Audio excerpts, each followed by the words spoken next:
Welcome to the Working Genius podcast, where we discuss anything and everything related to the 6 types of working genius and how it impacts your work and your life. I'm Pat Lencioni, your host today, joined by Cody, Bo, Tracy, everybody in house. We've got Karen sitting next to me and Matt behind the glass producing. Cody, what's the topic today?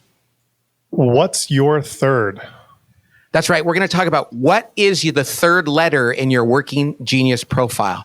That third letter is so important. Now, this is going to be a very nuanced discussion. If this is the first time you've ever heard us talk about working genius, this might be a little confusing because this is for people that are really wrestling with the nuances. But that third letter can be so important because it really colors how the first 2 letters show up. And yet, it's not one of your geniuses. And it can look easy and it can be something you drift into, but it's a competency. But knowing that third letter in someone really helps you to interpret how those first 2 letters, their genius pairing, is going to show up. And that's what we're going to talk about today. I wonder if we just take 30 seconds and say a little bit more about competencies. I love in your speech, Pat, you often talk about the 3 different ways in a cup of coffee. And maybe you could just unpack that to help people remind them of your geniuses, competencies, and frustrations. Yeah, I like to say that your genius is like pouring hot coffee into a Yeti mug and screwing the lid on and it stays hot all day. You can hold your energy. And of course, your frustration is the coffee cup you poured into and it's got a hole in the bottom, it leaks out right away. But your working competency is that typical coffee cup you get at the store and you pour coffee in it and put a lid on it, it'll stay warm for a while. And you can it's good, you'll drink it. It's the problem with that is it is so different than your genius. But knowing what that is tells us a lot about how your geniuses are going to show up. Yeah, and to use that metaphor, it's like that cup of coffee in that Starbucks cup or that paper cup stays hot for a little while. And what we've seen is we are most likely to accidentally overuse the first competency that somebody else has because it can stay hot for a while. On this call, Tracy is the person that has the most tenacity, even though it's a competency for her. So it's not what's going to give her joy and energy, but we're likely to be able to use that. My tenacity, I think it actually influences my discernment and enablement. I think the way my discernment and enablement look is slightly different than someone who might have invention as their third or even wonder as their third. Oftentimes when I meet people, I will say, hey, what's your genius? And they'll tell me, and then I'm talking to them and I'll go, what are your competencies? Because I want to understand how those are connected to those. Because like I'm an inventor discerner, I'm an ID, but my third is galvanizing. Now, we don't need to talk about the post-traumatic stress that I've had from doing too much galvanizing in my life. But when I invent and discern things, I often look like I'm actually galvanizing people to take action. Because it leaks in there pretty easily. And I have to tell people all the time, hey, I'm eyeing here. I promise I'm not G'ing, because it sounds like, let's do it. I mean, that happened just this morning on a call. So we need to understand that third thing can color things a little bit and can actually confuse people or mislead people about what we want. Whereas if you were an ID and tenacity was your third, you might go write something, type it up, finish it, and have it sitting on a conference table having not been galvanized or shared about, right? Can both, 2 people can have the same geniuses, and I love the idea of it coloring it or it flavoring it a little bit differently. Absolutely.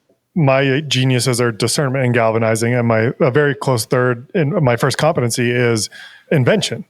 And so when I'm in a room and maybe Bo's gone or not involved in the conversation, I can do some invention and it looks a little bit like micro innovation, because really all I'm doing is discerning. That's my primary way of interacting with the work, right? But because I have that little bit of third relatively close, it can look to other people who don't have invention at all in their first 4 letters like, hey, are you sure you're not an inventor?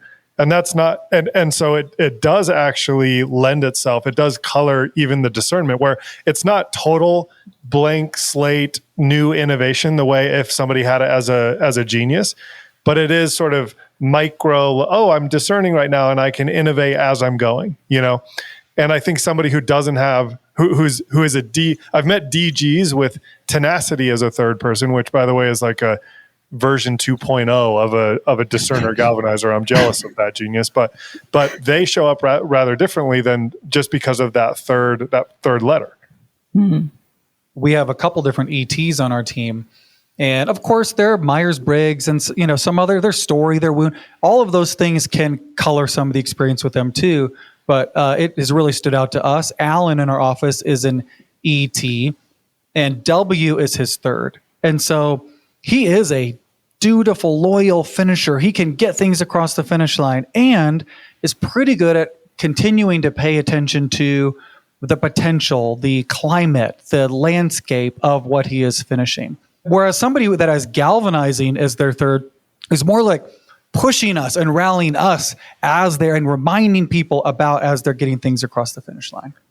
Yeah, and it reminds me too that third influence is like if you're more of a responsive versus disruptive, like Matt is a WD and his third is E. So he is a triple responsive. Whereas I realize this is the first time I've thought of this. I'm an ID, so I'm one responsive, one disruptive. But my next one is G, and I'm definitely more of a disruptive person than responsive. So that's kind of the tiebreaker too on those next two. And that's really does influence how we show up, I think. I would say, Pat, also in the stages of work as well. Because I'm more comfortable moving into implementation because I'm a DE and then T is my third. So I can easily go into the implementation phase of work. Yeah, it's interesting. One of the things that can come up in Working Genius or any personality or tool like this is you can be jealous of somebody else's genius. And Cody, you just kind of mentioned that with DG. I have felt that way. I have a friend, Sean, who is an inventor galvanizer like me, but his third is enablement. And I can't tell you how many times I've introduced somebody to Sean and they've said, oh yeah, we have the same geniuses. And they say something like, oh really? He's so kind. So anyway, same geniuses, but again, it can color kind of how his invention shows up to help somebody else, how his galvanizing shows up in service of other people and get them moving. I think that using this, understanding the third is so important in hiring. I think it's so important in hiring because we don't often get the perfect genius, or there's two people with the same genius that we're looking at, but that third will often be the thing that we know that they can slide into that next area. And so often I'm like, well, maybe they're not perfect, but if they have it as a third, we know they're going to be able to understand what we need, and they're going to be able to translate, and they're going to be able to work on a team and understand people like that.